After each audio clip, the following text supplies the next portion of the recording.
Hi there, and welcome. I'm out for another adventure in my local woods. I'm going to do an overnighter. I have a new tent that was kindly sent to me, so I'm very excited about that. It is the end of January. Can you believe it? No snow. I'm at the place right now. It's actually right here. It's called the Long Stretch, and we are moving towards Sahara. Yes, Sahara actually. That's what it's called over there. We have gale force warnings actually. So not a storm. I won't be writing in the thumbnail, oh my god, storm survival camping. No, but it will be windy, and I will get to test my new tent. So come along and join me for this adventure. And by the way, Piero from PV Outdoors is here, and this is, I believe, Sahara. Named Sahara because of the sand. No desert. There is no desert here. I'm in Sahara. This is Sahara. Welcome to Sahara.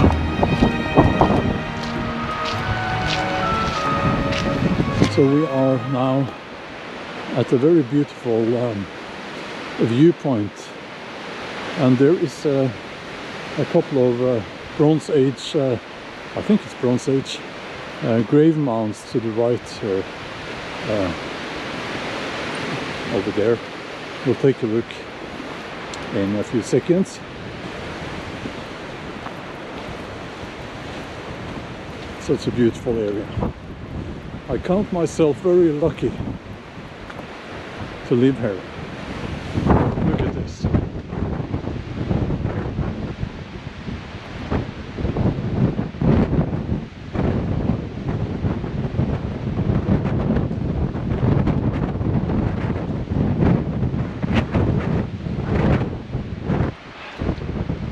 Let's take a look at the grey mounds.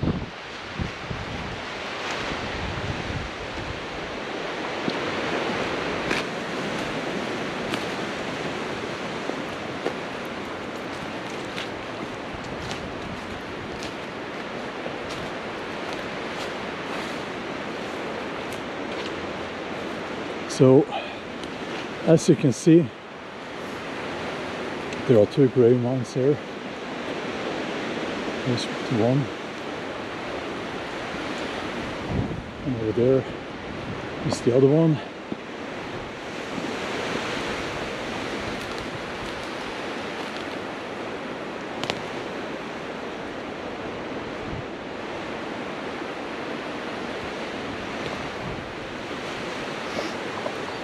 And I think it's important to treat these areas with respect.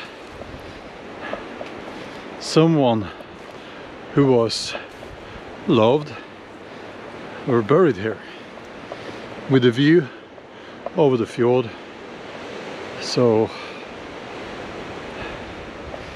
someone left here, someone left this place missing their the deceased who were buried here, and maybe, well, probably came up here to connect with them, you know. I don't have any good words for this, but I think it's part of being human that you, I don't know, I always get this feeling of deep respect when I come to places like this. It's part of my heritage, and yeah.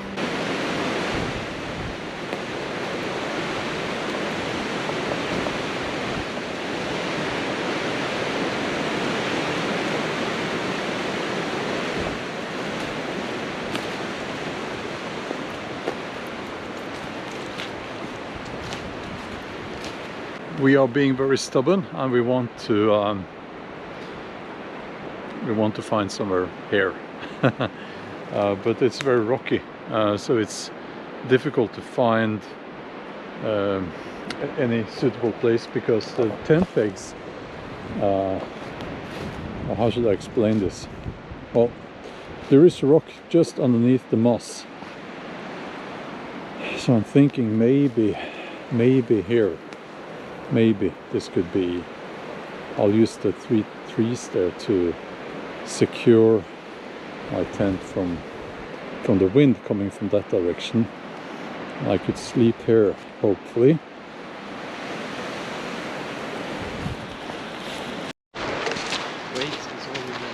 We are walking back to Sahara, or at least in that direction. It is getting dark, and it was a bit of an issue with pitching the tents, so it's better to go back to an area where we know that we will be able to pitch the tents, and where we know that there will be firewood. Piero has his Polish poncho lavabo, and we will have a stove, and it's better to play it safe, right? Yes. Yes. And have a cozy night instead of waking up in the middle of the night with a tent on top of you. Yeah, that's true.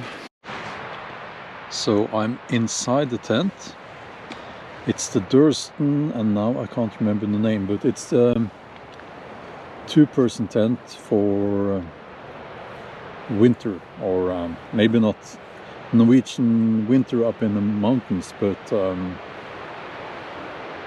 it's winter now, and I am in Norway. There are some pockets, and it's quite spacious for a relatively lightweight tent, I would say. Yeah, it got dark, so I'll show you in the morning. It's quite cozy, and hopefully I've managed to set it up correctly. There should be some gap between the outer and inner wall. I think there is. Yeah. Piero made dinner. And I'm just a simple Norwegian man, so this is, I don't even know what it's called, everything here. This is salami. This is my fork today. Bushcraft fork. It's like a Japanese...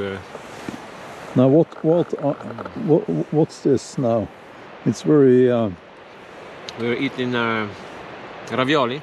Ravioli with spinach, yeah, and ricotta, and parmesan on the top. It's I'm impressed, and yeah, I'm looking forward to this. It's better than what I usually eat. You know, one of these bags you fill hot water in it, and that's it. Yeah. Those are nice as well, but it's not like this.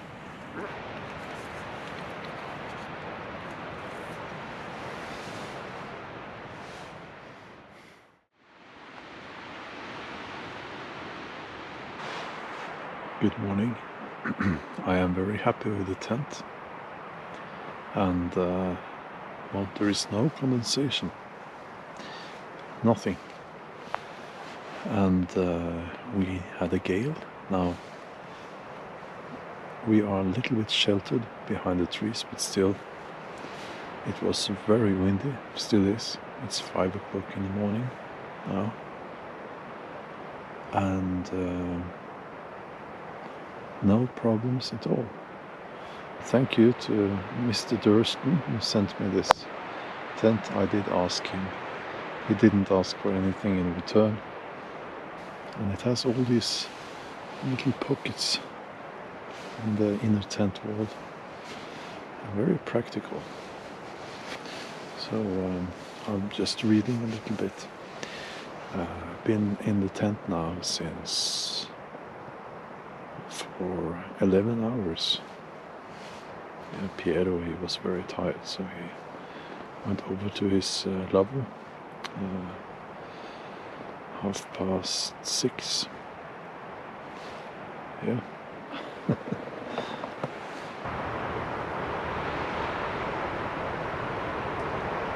It says here on the map that in 1934 the owner of this area, Arnt Holm, he fenced in a large area, and he imported ground deer, is that what you call it, kronhjort, and boar, wild boar, and they used to have between 100 and 200 deer in this area, and that was in 1960. And the boar was gone before the war, Second World War.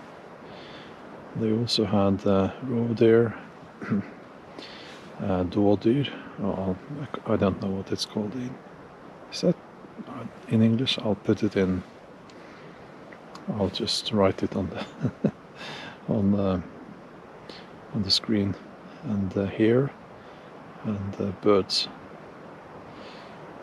So yeah, you can imagine, used to be deer and boar here. That's yeah, must have been amazing here. It's 10 minutes to 7, so we're going to have some daylight in about half an hour. Yeah, I fell asleep again actually. I've been in here in the tent now in more than 12 hours actually. Yeah, I think I'm going to use my lavo, or one of my lavos, and wood burning stove during winter. It would have been nice to have a fire going, and you know, something about the fire. Okay, so let's see if there is any daylight.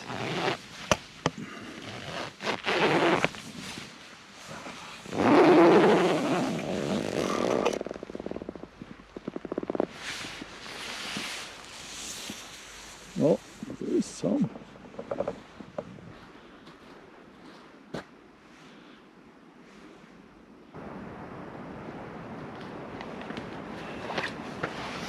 I decided to come back here and have my breakfast here, so I'm going to have a campfire and boil up some water. I think I'll have porridge with chocolate coffee. No, chocolate coffee porridge, because I'll have the chocolate coffee mixed in with the porridge. Let's see. It's not as windy. You might hear some wind noise, but it shouldn't be too bad.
It's Monday morning.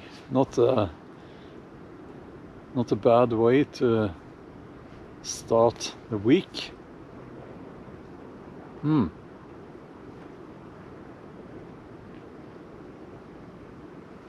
Chocolate coffee porridge. Recommended. Absolutely recommended.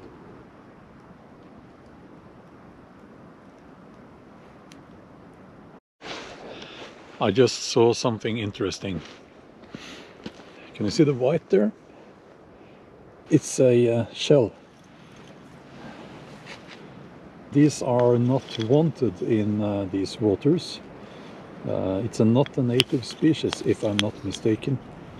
If you step on these, it's like stepping on glass. It's horrible.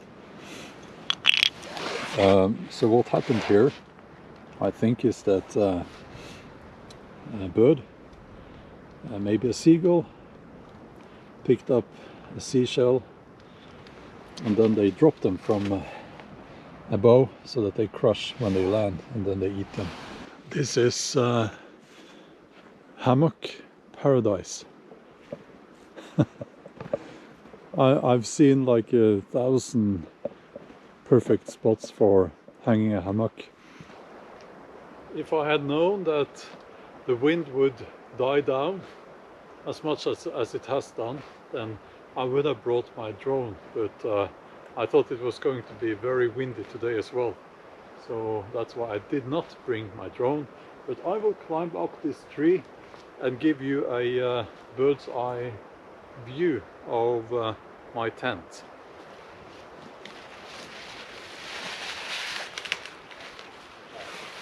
If I can manage.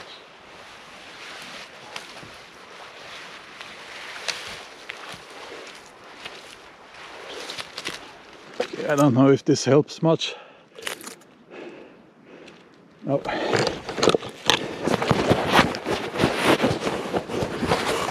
Oops.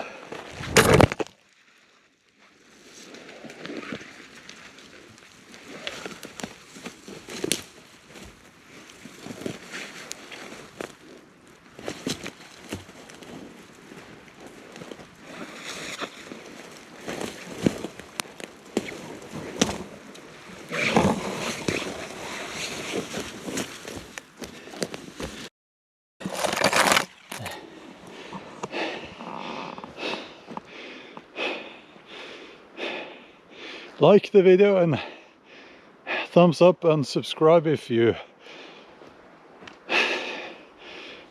that would be great.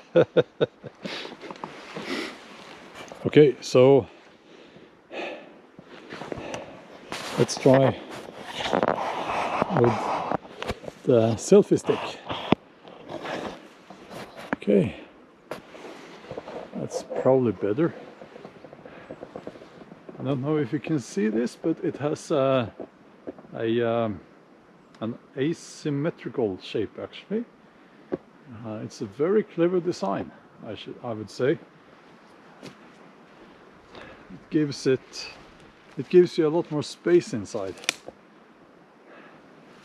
So I'm quite impressed. And details like there's this little stick here that you can use to hold out the vents.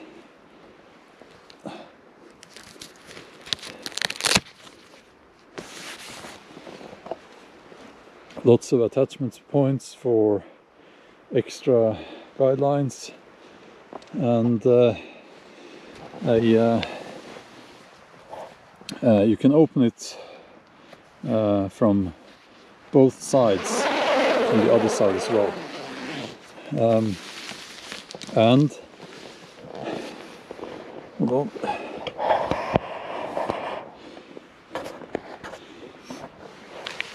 And here's the inner tent.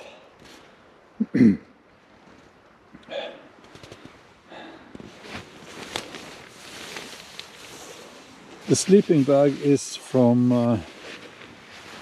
Outdoor Vitals, and I have several sleeping bags from made by that brand, and I think they are very good. Now I was going to show you this. This is X-Mid, I think. Yes, X-Mid inflatable sleeping pad with this this chair arrangement here, and I love this because I can sit with my sit upright in the mornings and read my books and eat and whatever. It's very comfortable. Now I have my feet outside because I don't want to take my shoes off now. Yeah, you lean back like this or slide down a little bit and you get to rest your neck. Very comfortable. It makes a lot of difference. I'm telling you, it's like night and day. Being able to elevate your shoulders and neck. And for me, I suffer from migraines. This helps a lot. Yeah, I attached, I don't know if you can see this up here, I attached just a line between two attachment points, and you can dry out some wet socks and stuff, but I have my tent light here. Yeah, so I like this tent a lot. And this is the wintry version, and the inner is almost a solid. It's almost solid. It's only these parts here that are mesh. And even though I do prefer a lavabo with a stove inside, this is very good, very good. It is not as lightweight as my CPAX tents, but for when I go out with the dogs, and the dogs, they sit up and bark when they see something outside, and you can sort of see through the wall in the CPAX tent, so this is much better for me and the dogs. I think actually that these are supposed to go the other way with the point up here, because there seems to be like a little padded hole here for the tip of the hiking pole, but last night it was so dark, and I didn't want to risk anything. So this is one of the feeding stations that was built when they had what I think is called crown deer here, but it's still here. And I think it's used to feed the roe deer, which we have a lot of.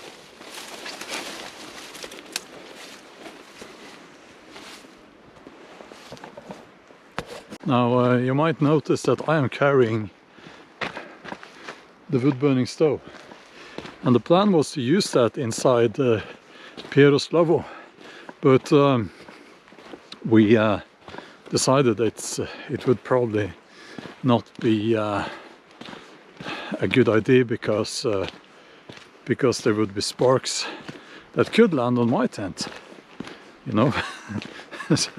so we should have had our two tents further apart, but yeah, he prepared dinner on a gas stove instead.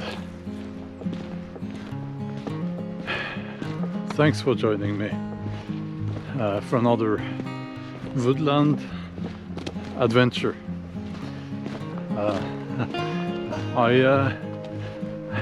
I should have said this before. I've never had an overnighter in the woods that is exactly the same as another one, if you know what I mean. There is always something unexpected that happens, and that's part of the charm, I guess. And we never stop learning. We never stop learning, and I think that's a very fascinating concept, you know. But enough about that. This video is now finished very soon. I want to thank you for watching, and do click on one of the other thumbnails at the end screen if you have a few minutes to spare.